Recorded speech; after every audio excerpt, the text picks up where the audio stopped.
네, 김대원 선생님입니다. 2021학년도 고려대 구술 면접을 대비해서 여러분들이 어떤 문제가 나오고 면접 시에 어떤 걸 유의해서 어떻게 봐야 시험을 잘 볼 수 있는지에 대해서 좀 정리를 해드리려고 합니다. 급하게 준비하다 보니까 이렇게 PPT로 진행하게 되니까요. 잘 봐주시기 부탁드리겠습니다. 자, 일단 고려대 시험의 특징 정리해 보시면요. 20에서 25분 정도 돼 아마 23분? 이 정도 줄 것 같습니다. 올해는 코로나 때문에 한 방 안에서 다 이루어진다고 하는데 방 안에 들어가셔서 책상에 앉아서 한 20에서 25분 정도의 답변 준비 시간, 문제를 읽고 풀게 되는 시간이 20에서 25분 정도가 되고요. 아마 23분 정도라고 생각하시면 좋을 것 같습니다. 그 다음에 6분에서 9분의 발표 시간을 가지는데 올해 특기자가 7분이었기 때문에 여러분들 아마 7분의 시간을 갖지 않을까 싶습니다. 다음 문제는 가나다라마 이렇게 국어처럼 제시문이 주어지는데요. 수학, 과학, 인문, 사회, 경제, 철학, 미술 등등등 그림, 음표도 나온 적이 있어요. 여러 가지 제시문이 주어지고요. 여러분들한테 이제 원하는 거는 제시문 가나다 묶어서 공통되는 단어는 가나다와 반대되는 단어는 이렇게 개념이나 단어를 잡아내는 문제들이 일단 무조건 들어있고요. 그 단어를 가지고 그 단어를 생각하면 떠오르는 자연현상이나 과학현상이나 수학이나 과학 이런 거 설명해라. 이런 문제가 나오고요. 그 다음에 그 수학과하고 관련하는 설명이나 예를 드는 문항들이 나와요. 그래서 그 다음에 이제 여기는 적진 않았지만 뒤에 보여드릴 텐데 그 사회 단어가 강조되었을 때 사회에 일어날 일은 과학에 일어날 일은 이런 문제도 나오고요. 그 다음에 여러분들 지원자의 여러분들 개인적인 거나 전공과 관련해서 미래에 관련된 전망 같은 것도 문제로 엮어서 내기도 합니다. 그리고 마지막으로 작년에는 안 나왔는데 수학이나 과학에 관련된 지식이 약간 필요한 창의력이 약간 필요한 어떤 방법론적인 문제를 묻기도 합니다. 자, 그러면 제시문부터 뭐가 나오는지 한번 보겠습니다. 보시면 지금 여러 가지 제시문들을 묶어놨는데 한 문제가 아니에요. 그래서 보시면 지금 다라고 되어 있는 거 이거 PPT라서 제가 화살표를 못 가져가는데 좀 보는데 좀 그렇겠지만 잘 보시고요. 다음에 보시면 보호의 원자 모형 설명이 있죠. 화학입니다. 그다음 라에는요. 아인슈타인의 플랑크가 어쩌고저쩌고 해서 광전 효과 물리입니다. 그 다음에 조선 후기 제일 밑에 보이죠. 왼쪽 제일 밑에 조선 후기 어쩌고저쩌고 역사고요. 그 다음에 우측 단락의 위쪽 보시면 적색 편의 현상 나옵니다. 지구과학이고요. 그 다음 밑에는 원과 직선이 만난다 안 만난다 판별식 디스는 수학 제시문입니다. 그 다음 신경계에서 휴지막 전이와 활동 전이에 대해 설명하고 있는 생명과학 제시문이고요. 넘어갈게요. 그 다음 제일 위에 무역이 어쩌고저쩌고 하니까 경제 쪽 제시문이고요. 그 다음에 그림 나와 있는데 그림 보고 뭔지 알아야 되거든요. 공유결합을 표현하고 있죠. 수소가 두 개 모여서 공유결합하는. 그 다음 밑에 시가 나옵니다. 그 다음 우측 단락으로 가면 표가 있죠. 주기율표입니다. 그럼 표를 보고도 주기율표니까 주기 같은 단어를 잡을 수 있어야 되고요. 자, 그 다음 밑에 수식 두 개가 나오죠. 이건 뭐냐면 하나는 적분이고요.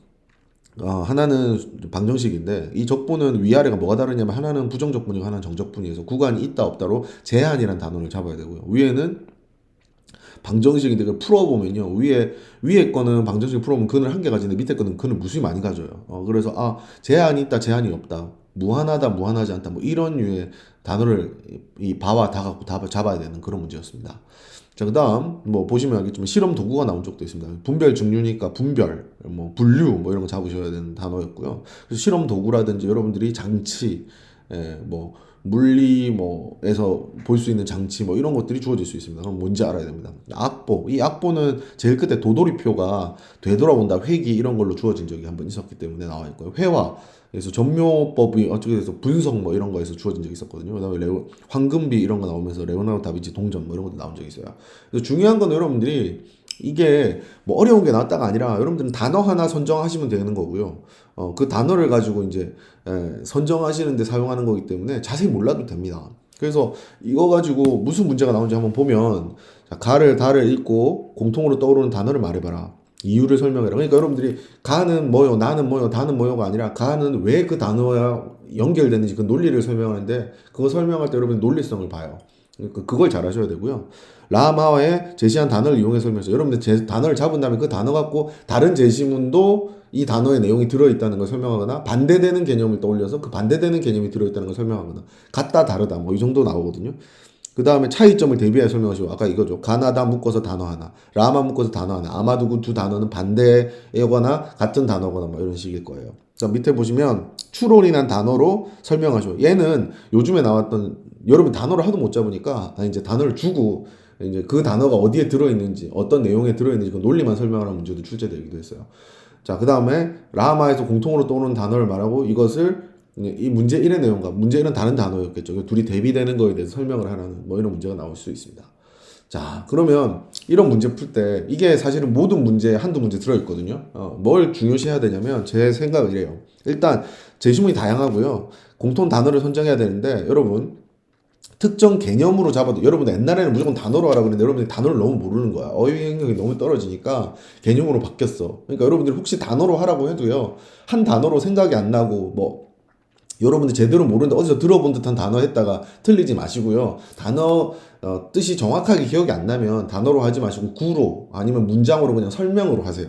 그리고 그 설명을 다른데 대입해서 가나다라를 설명하시면 되지 꼭 단어로 하려다가 망하는 수가 있습니다. 무슨 말인지 알겠죠? 그리고 반대되는 개념도 마찬가지예요. 단어로 꼭 못 모르겠으면 그냥 개념으로 얘기하시면 됩니다. 그래서 빨간색으로 제가 적은 거 절대로 뭐 하는 자기가 잘 아는 걸로 하라는 거예요. 모르는 거 유식해 보이려고 어려워 보이는 단어 선정하다가 뜻도 몰라갖고 다른 뜻으로 사용되는 건데 사용해서 망하는 경우가 제가 면접을 시켜보니까 많았고요. 그래서 정확하게 아는 걸로 하라는 뜻이에요. 그 다음에 지엽적으로 해도 되니까 예를 들어서 싹 다 순환이 들어있는데 한 제시문은 순환을 못 찾겠어요. 근데 제시문이 전체 주제는 순환이 아닌데 일부분 순환이 들어있는 것 같아요. 그러면 좀 억지라도 그 억지를 들이밀어서 하나만 설명을 하세요. 답이 정해져 있는 건 아니거든요. 물론 그 문제 전체 답이 순환이 아닐 수도 있지만 다른 거일 수도 있지만 여러분들 그렇게 다른 걸 다 설명을 했다면 거기도 설명을 하려고 어떻게든 설명을 하려고 노력하세요. 그 논리력을 보는 거니까. 그리고 여러분들이 제시문을 보다 보면 수학이나 뭐 예를 들어서 내가 생명과학 전공이면 생명과학은 잘 알아요. 근데 지구과학은 잘 몰라요. 그러면 잘 모르는 건 조금 약하게 설명하시고 잘 아는 거는 근거나 이런 걸 잘 들어서 열심히 설명하셔서 적어도 이 단어 잡는 데서 1분 정도는 소요하셔야 돼요. 시간이 아이들 시켜보면 7분인데요. 3분, 4분 쓰고 있어요. 시간을 좀 소요하려면 설명을, 논리를 자세하게 설명을 하셔야 돼요. 거기에 조금 신경을 다 쓰셔야 되고요. 그래서 문제를 파악하고, 또한 중요한 거, 모든 문제를 다 읽으세요. 단어가 두 개 잡는 건데 1번에서 잡고 3번에서 잡는데 4번 문제에 1번, 3번의 답은 단어를 같이 사용하는 문제가 나온다고 쳤을 때 1번 풀 때 1번 잡고 3번 풀 때 3번 잡았는데 같이 풀 줄 모르고 잡아놔서 둘이 연계가 안 될 수 있어요. 그렇기 때문에 문제를 다 읽는 건 나중에 끝에 또 얘기할 건데 문제를 무조건 다 읽고 푸셔야 돼요. 그래서 단어를 밑에 사용할 거니까 밑에 거로 관련 있게 잡아야지 이런 생각을 하셔야 되고 문제를 다 읽으면 제시문 읽을 때도 쓸데없는 거 열심히 안 읽고요. 필요한 부분만 찾으려고 합니다. 어려운 거 나오면 겁먹게 되는데 그렇게 필요할 필요가 없으니까. 그래서 어려운 거 잡지 마라. 정확하게 아는 걸로 해라. 그 다음에 논리를 설명하는 게 중요하다. 유사성이나 차이점 설명하는 거니까 논리만 중요하니까요. 설명만 잘하면 됩니다. 잘 아는 거는 자세히, 잘 모르는 거는 딱 연결되는 부분만 설명하시면 좋겠습니다. 이게 제일 중요한 내용이고요.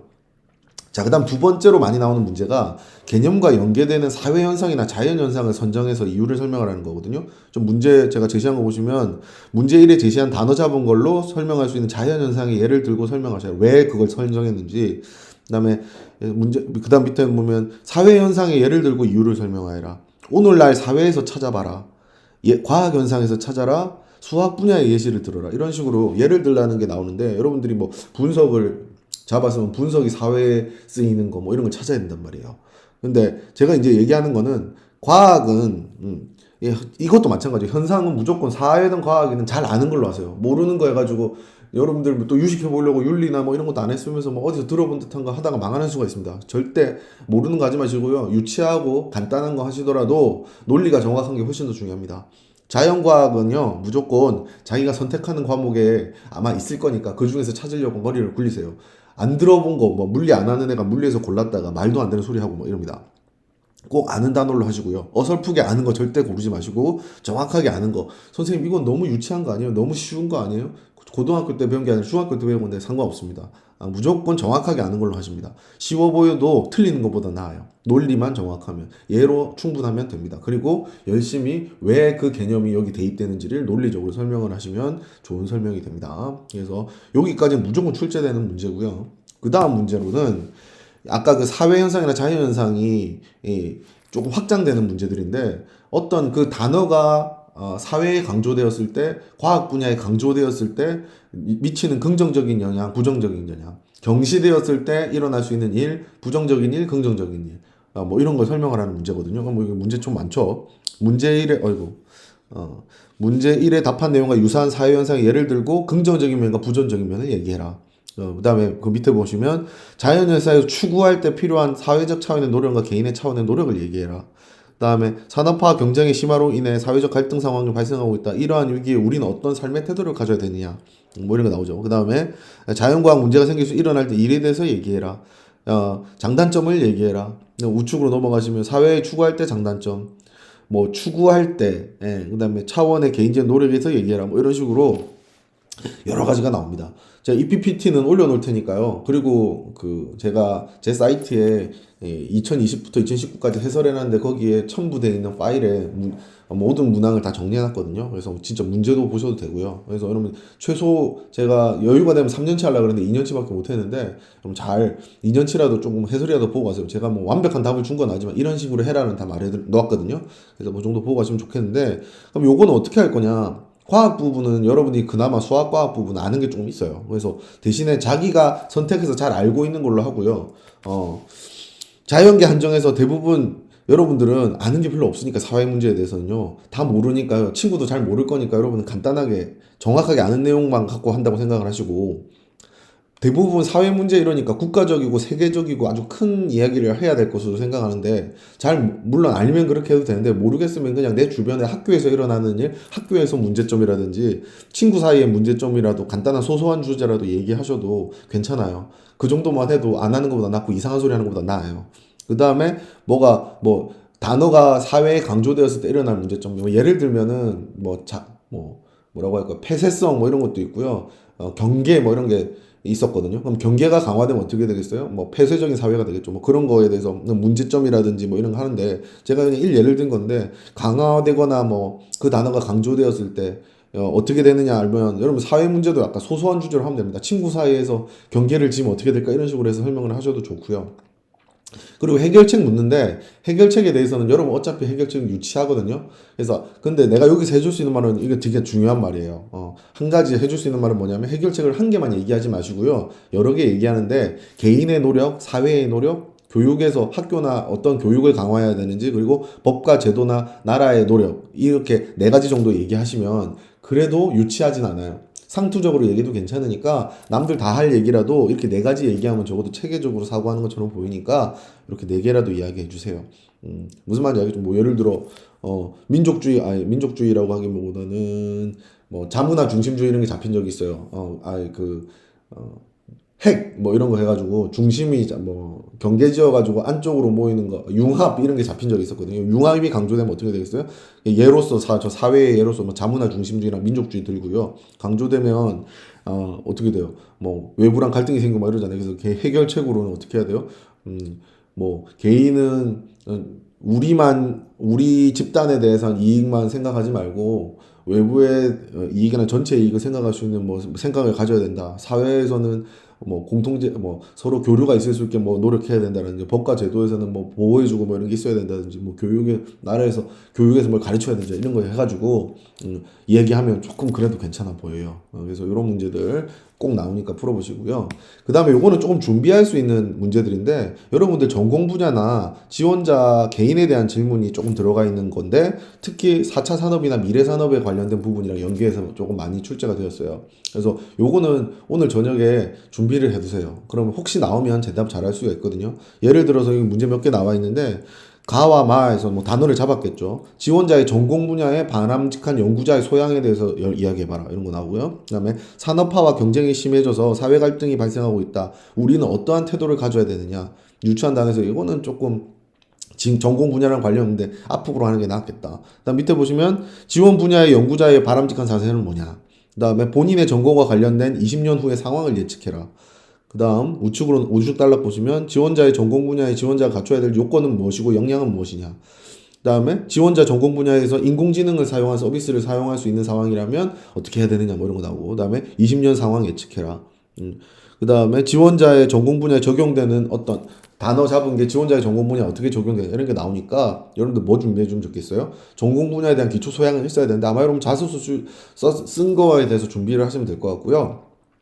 그다음 여러분이 하고 싶은 일의 미래 전망이나 여러분의 진로에 대해서 정리를 조금 해주시면 말할 게 있을 것 같고, 그다음에 연구자로서의 올바른 소양, 엔지니어로서의 올바른 소양 이런 거는 좀 인터넷 처음 나오잖아요. 그거 좀 정리해 주시면 내 분야에서 어떻게 해야 될지에 대해서 좀 정리해 주시면 좀 도움이 될 것 같아요. 여러 번 나왔으니까. 그 다음에 미래 사회, 특히 인공지능이 어떻게 적용되는지, 고속통신망을 인해서 데이터, 그 다음에 빅데이터, 정보화 사회, 데이터 중심의 사회, 뭐 이런 거, 그다음에 IoT, 사물 인터넷, 이런 4차 산업 내용 정리해가지고요. 그게 여러분 분야에 어떻게 적용되고 어떤 이점이 있을지에 대해 정리해 두시면 요쪽 문제는 조금 많이 나온 적이 있기 때문에 좀 도움이 될 것 같아요. 안 나오면 그만이고 나오면 좀 좋으니까요. 그래서 요쪽 분야 정리해 두시면 생각보다 꽤 많이 나왔었거든요. 좀 좋을 것 같습니다. 자, 그 다음에 마지막 이제 여러분한테 제일 힘들어지는 문제는요. 논리력, 창의력, 수학, 과학, 학업 능력에 관련된 문항인데 2020년도 기출에는 조금 적게 나왔고요. 19, 18에는 많이 나왔는데 꼭 마지막 문제에 다른 문제와 별로 관계가 없는데 여러분의 창의력이라든지 논리력이라든지 과학이나 수학 지식이 조금 필요로 하는 문제들이 출제된 적이 있어요. 여기 보시면 1부터 1000까지 자연수가 있는데 한 장을 카드를 잃어버렸어. 적힌 숫자를 정보 분석 방법을 이용해서 분류할 건데 어떻게 하면 좋겠어요? 근데 위에 단어가 사실은 뭐였냐 하면 그 필터였어요, 필터. 그래서 어떤 필터를 작용해서 순서 분류하면 빠르냐 이런 걸 사실은 뭐 알고리즘 같은 거거든요, 컴퓨터 공학에. 그래서 그런 아이디어를 내야 되는 문제고요. 그 다음에 무엇이 보시면 눈은 가시광선만 볼 수 있는데 눈이 이렇게 가시광선만 볼 수 있도록 진화한 이유에 대해서 추론해 보죠. 생물 문제라고, 물론 생물 안에가 유리하겠지만 생물 문제라고 하기보다는 왜 이렇게 진화되었을까에 대한 여러분 논리력을 평가하고 싶은, 창의력이나 논리력을 보고 싶은 거고요. 그 다음에 3번 문제 보시면 이게 미분이랑 극대극소 뭐 이런 거 제시문에 있었거든요. 그래서 보시면 F는 0에서 극소값을 갖고요. 아래 극한값이 존재하는데 그 값이 0이 아니게 했을 때 F의 예를 들어라 이렇게 됐습니다. 수학에서 수식을 분석하고, 이거 저 2019년도 문제가 그런데 아마 제가 해설한 동영상 있어요. 필요하신 분 찾아보세요. 그래서 수학 문제처럼 이렇게 나온 적도 있고, 밑에 보시면 변압기에 1차 코일과 2차 코일의 가문수가 다른데 여기에 제시문과 연계해라. 이것도 사실 물리 아는 애가 조금 유리하긴 해요. 그 다음에 5번 문제 여기 우측에 단락에 보시면 버스나 지하철을 타고 출근하고 뭐 그 다음 날은 월요일은 버스를 타고 그 다음부터는 뭐 그 전날 이용한 교통수단을 연속하게 이용한 경우가 더 많긴 한데 뭐 이렇게 한다. 이때 여기 이 상황에서 잡을 수 있는 확률 변수가 무엇이고 예를 들어라. 그러니까 확률 변수의 정의가 뭔지 말하고 이 상황을 왜 어떻게 확률 상황으로 만들 수 있는지 여러분 개념을 정확하게 아는지 물어보는 수학 문제죠, 사실상. 그 다음에 밑에 문제 보면 gx가 f가 x의 소수 부분인 함수인데 gx는 2fx 빼기 1의 절대치다. 이 그래프의 특성에 대해 설명해라. 수학 문제, 이거 주기함수거든요. 그 다음에 6번에 다윈이 뭐 종의 기원에서 어쩌고 저쩌고 되는데 사례를 들고 영향에 의해서 연결을, 여러분들이 진화론이 어떻게 자본주의 사회 발달 중 여러분들의 뭐 사고력이라든지 어떤 논리력을 보고 싶은 거예요. 그 다음에 3번에 이거는 제 신분에 뭐 기납 추론, 연역 추론이 있었는데 두 추론 방법 중 하나를 사용해서 스마트폰을 팔아라. 뭐 이런 내용이 나오죠. 그래서 여러분들 창의력, 논리력을 보려고 하는 거예요. 자, 이거는 제가 드릴 수 있는 말씀, 최선을 다해라. 다 못하니까요. 여러분 최선을 다하고, 수학 문제는요, 수식은 모르겠으면 여러분들이 펜을, 이 문제를 공통점 찾다 보니까 언어처럼 푸시는데 수학 관련된 게 나오면요, 써보고 넣어보고 그려보고 하세요. 수열 같은 문제는 여러 번 해보면 보일 수도 있고요. 그래프는 막 그려보시고 식을 써보려고 하시고 풀라고 해보세요. 그럼 보일 수도 있고요. 과학은 모르는 단어께 내가 안 하는 게 나오면 어쩔 수가 없는데 거기 단어나 내용, 설명된 내용에서 착안해서 최대한 설명을 하세요. 그게 유일한 방법이, 알면 되는데, 알면 확실히 유리합니다. 그리고 창의력이나 논리력 요구하는 문제는요, 모르겠으면 대단한 방법을 생각하지 말고요, 그냥 간단한 거, 아까 저 1부터 1000까지 순서대로 배우라는 거, 여러분 뭐 여러분들 컴퓨터 좀 공학을 전공해서 뭐 디바이드 앤 컨커 뭐 이런 거 얘기할 수 있는데 그럼 모르잖아요. 그러면 간단하게 뭐 박스를 나눠갖고 1부터 100까지 넣는 박스, 100여 개를 더 200까지 넣는 박스 나눠서 막 분류를 뭐 보이는 대로 던져가지고 빨리빨리 분류를 10개로 하겠다, 100개로 하겠다 이런 식으로 하시면 조금 뭐 설명은 되잖아. 그러니까 가능한 방법으로 쉽더라고, 쉽고 간단하고 별로 좋아 보이지 않아도 대답하는 게 중요하니까 그렇게 준비해 주시면 될 것 같아요. 자, 마지막 당부의 말씀. 7분의 시간은 너무 깁니다. 여러분들 보통 문제 서너 개 나오는데 기출 갖고 연습을 해보시는데요. 연습하실 때 7분 주어지면요, 1번 문제 풀 때 몇 분 써야지, 2번 문제 몇 분 써야지, 3번 문제 몇 분 써야지 반드시 개요를 쓸 때 그 시간을 고려해서 작성을 하시고, 말할 때도요, 우측에 시간이 깎이고 있으니까 시간 깎이는 거 보면서 좀 짧다, 길 늘려야겠다, 줄여야겠다 생각하시면서 풀어서 시간을 다 소모하세요. 이게 시간 남는다고 교수가 추가 질문을 할 수 있는 상황이 아니기 때문에 여러분 녹화하고 나오는 거기 때문에 만약에 다들 7분 꽉 채웠는데 나만 3분 하면 안 되고요. 다들 7분에 다 말했는데 나만 5번까지인데 3번까지 말하고 나오면 안 되겠죠. 그래서 시간 안배가 굉장히 중요하니까 연습 많이 하세요. 제가 그 링크에 걸어놓은 테스트 뭐 프로그램 깔아야 돼서 귀찮긴 한데 깔면은 시간 깎이는 걸로 7분 연습할 수 있으니까 연습 많이 하고 기출 문제 갖고 계속 연습하세요. 그리고 자기 녹화해 놓은 거 연습한 거 다시 들어보시면서 말할 때 혹시 두서 없게 말하지 않는지. 두서 없다는 게 무슨 말이냐면 A 말하다가 C 말하다가 다시 A로 돌아오고 이러거든요. 그러니까 내가 왔다 갔다 오는 거 이거 안 하려면 여러분들 개요를 잘 적고 그 개요 따라 말하는 걸 연습을 많이 하셔야 돼요. 그다음에 제일 중요한 겁니다. 모르는 내용 갖고 유식해 보려고 말하다가 망할 수 있습니다. 아는 것만 얘기하세요. 그리고 마지막으로 제일 중요한 거 문제부터 다 읽어라. 그래서 1번, 3번, 4번에 사용되는 게 있으면 한꺼번에 생각을 하셔야지. 1번 풀다가 2번 풀다가 새로운 거 나와서 단어 바꾸고 중간에 단어 바꾸면 시간 날려서 20분 모자랍니다. 무슨 말인지 알겠죠? 꼭 주의해 주시기 바랍니다. 여기까지가 제가 당부의 말씀이고요. 자, 시험 잘 보시기 바랍니다. 여기까지 남기겠습니다.